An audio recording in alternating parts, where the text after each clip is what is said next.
Hello అందరికీ, అందరు ఎలా ఉన్నారండి? Hope everyone is doing good. Welcome back to my channel daily discoveries world.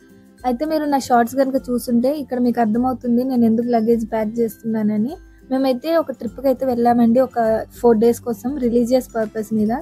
దానికోసమే ఇక్కడ మేము బట్టలు అయితే సర్దుతున్నాము. అక్కడ మా మదర్ అయితే ట్రాలీలో బట్టలు సర్దుతున్నారు. సో రిలీజియస్ ట్రిప్ కాబట్టి మేము మొత్తం ట్రెడిషనల్ వేరే ప్రిఫర్ చేసామన్నమాట. సో మేము ఉండేది ఏపీలో కాబట్టి మాకు జర్నీ టైం వచ్చేసరికి almost 6 to 7 hours or above 7 hours అవుతుందండి. అటు ఇటు 8 hours అవ్వచ్చు అనమాట. మేము ఇక్కడ బస్ చేసుకున్నది అయితే 11 o'clock చేసుకున్నాము.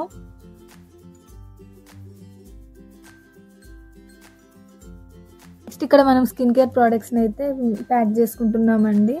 మనకి ఆంధ్రాలో చాలా ఎండలు ఎక్కువ ఉంటాయి కాబట్టి మనం కొంచెం స్కిన్ కేర్ అనేది ఎక్కువ కాన్సన్ట్రేట్ చేయాలన్నమాట. దానికోసం నేను ఈ బ్యాగ్ని అయితే తీసుకున్నాను. అండ్ ఇక్కడ రోంటికా వాళ్ళది నేను రైస్ సిరమైడ్ ఫేస్ వాష్ని అయితే యూజ్ చేస్తున్నాను. ఇది ఒక 2 months నుంచి అయితే యూజ్ చేస్తున్నాను. దీని రిజల్ట్ అయితే బాగుంది. అమెజాన్ నుంచి పర్చేస్ చేశాను. అండ్ అలాగే ఆల్ప్స్ వాళ్ళ నేను రైస్ వాటర్ని కూడా యూజ్ చేస్తున్నాను. అందరికీ ఫేవరెట్ అయిన Pond's moisturiser and underarm కోసం నేను సెరామిక్ వాళ్ళది యూజ్ చేశాను. కొన్ని లిప్ షేడ్స్ అండ్ అలాగే వ్యాజిలిన్ కూడా మ్యాండేటరీ అండి, మనం కొంచెం హ్యాండ్స్ని హైడ్రేటెడ్గా పెట్టుకోవడానికి. అండ్ దాంతోపాటు నేను ఈ మధ్య రీసెంట్గా పర్చేస్ చేశాను అనమాట ఇండస్ వ్యాలీ డీపిగ్మెంటేషన్ జెల్ అనేది. ఇది ఇంకా నేను 1 month కూడా కంప్లీట్ అవ్వలేదు కాబట్టి దీని గురించి నేనేం చెప్పట్లేదు. కొంచెం ఒక పర్ఫ్యూమ్ కూడా ప్యాక్ చేసుకున్నాను. ఇది యాడ్లీ వాళ్ళది లావెండర్ ఫ్లేవర్, నా ఫేవరెట్. అండ్ అలాగే కొన్ని హిజాబ్ పిన్స్ కూడా దీంట్లోకి నేను యాడ్ చేసుకుంటున్నాను. ఇంకో కొన్ని హెడ్ యాక్సెసరీస్ని కూడా యాడ్ చేశాను. ఇక్కడ నా దగ్గర 2 watches ఉన్నాయండి. ఒకటి ఫాస్ట్ ట్రాక్ అండ్ ఇంకోటి నాయిస్ వాచ్ అనమాట. అవి 2 పెట్టుకున్నాను. ఏదైనా పెయిన్స్ వస్తే మనం హాట్ ప్యాక్ అండ్ అలాగే కొంచెం ఆయిల్ కూడా యాడ్ చేసి బోర్ కొట్టినప్పుడు చదువుకోవడానికి ఒక బుక్ని కూడా యాడ్ చేశాను నేను. సో ఇవన్నీ ఒక బ్యాగ్లోకి అయితే ప్యాక్ చేసేసాను. ఇన్ కేస్ మనకి ఏమన్నా అక్కడ టైం ఉంటే మనం వ్లాగ్ తీసుకోవడానికి అండ్ అలాగే వాయిస్ ఓవర్ ఇవ్వడానికి నేను మైక్ని కూడా దాంట్లోకి అయితే యాడ్ చేసుకున్నానండి.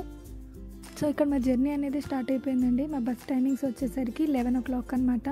మేము ఎప్పుడు టికెట్ చేసుకున్నా ఇన్ బిట్వీన్ 10:30 or 11కి చేసుకుంటాం. ఎందుకంటే 8 hours జర్నీ కాబట్టి కొంచెం తెల్లారినప్పుడు రీచ్ అవ్వాలి అని.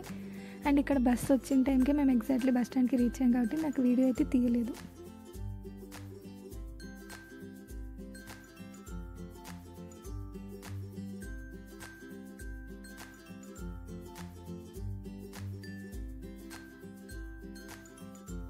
అయితే మేము మా ఊరికి ఒకటే బస్ చేసుకుంటామండి ఎప్పుడు. ఇక్కడ ఏం జరిగిందంటే మేము ఆల్మోస్ట్ కొంచెం ఇంకా మా ఊరికి ఇంకో 2 hours జర్నీ ఉందనగా అక్కడ మాకైతే బస్ చేంజ్ చేశారు.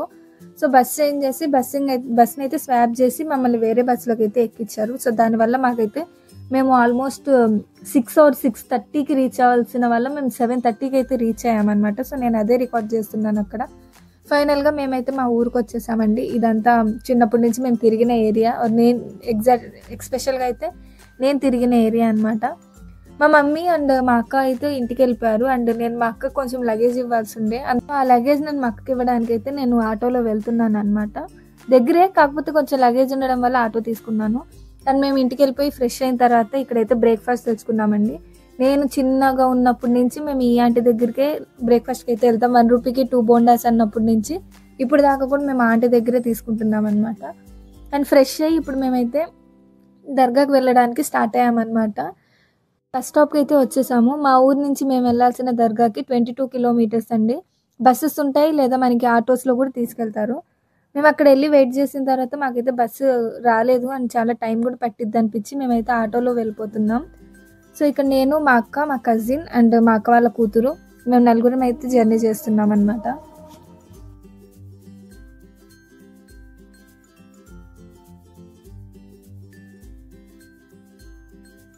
30 to 35 minutes తర్వాత మేమైతే దర్గాకి రీచ్ అయిపోయామండి. ఇదైతే ఎంట్రన్స్ అనమాట. అండ్ మనకి బ్యాక్ సైడ్ కూడా ప్లేస్ సపరేట్గా ఉంటుంది. నేనైతే ఇంకా అక్కడ ఏం బ్లాగ్ రికార్డ్ చేయలేదండి. ఆఫ్టర్నూన్ అయితే ఇక్కడ భోజనాలు అయితే ఏర్పాటు చేశారనమాట. ఎందుకంటే ఎవ్రీ ఇయర్ ఇక్కడ గంధం చేస్తారు కాబట్టి ఆ పర్పస్ మీద ఇక్కడ మా అక్క వాళ్ళు భోజనాలు అయితే ఏర్పాటు చేశారు. మేము కూడా క్యూలో నిల్చొని మా ప్లేట్ మీద తెచ్చుకొని ఒక చోట కూర్చొని అయితే మేమైతే లంచ్ని కంప్లీట్ చేసేసాము. అండ్ దాని తర్వాత అక్కడ చేయాల్సిన రిచువల్స్ అన్నీ చేసేసిన తర్వాత ఇక నైట్ మేము మళ్ళీ మా ఊరికి రిటర్న్ వెళ్ళడానికి బస్సెస్ కోసం వెయిట్ చేసామండి. అక్కడ కూడా ఆల్మోస్ట్ టైం 8 అయిపోయింది కాబట్టి మనకు ఫ్రీక్వెంట్గా బస్సెస్ అయితే ఉండవు, పర్టికులర్ టైంలోనే ఉంటుంది. నెక్స్ట్ డే మార్నింగ్ నాకు So, కొంచెం వర్క్ ఉండి నేను బయటికి వెళ్ళానండి. సో మా ఇంటికి ఒక 5 minutes లోపు డిస్టెన్స్లోనే మా స్కూల్ అయితే ఉంటుంది అనమాట. సో నేను బయట నుంచి అయితే ఒక చిన్న క్లిప్ అయితే తీసాను. నేను ఇదే స్కూల్లో నర్సరీ నుంచి 10th క్లాస్ దాకా ఇదే స్కూల్లో చదివానండి, ఒకటే స్కూల్ కాబట్టి నేను రికార్డ్ చేశాను. అండ్ అంతేనండి, ఈ 2 daysకి నేను అంత ఎక్కువగా ఏమైతే రికార్డ్ చేయలేదు. రికార్డ్ చేసినంత వరకు మీకైతే ఎక్స్ప్లెయిన్ చేశాను. నెక్స్ట్ వ్లాగ్లో నేను వేరే ప్లేస్కి వెళ్ళాను, అక్కడ నేనైతే ఫుల్ రికార్డ్ చేశాను అనమాట. సో దాని గురించి ఎక్స్ప్లెయిన్ చేస్తూ నేను నెక్స్ట్ వీడియో అనేది అప్లోడ్ చేశాను. Stay tune, please subscribe to my channel. Thank you for watching.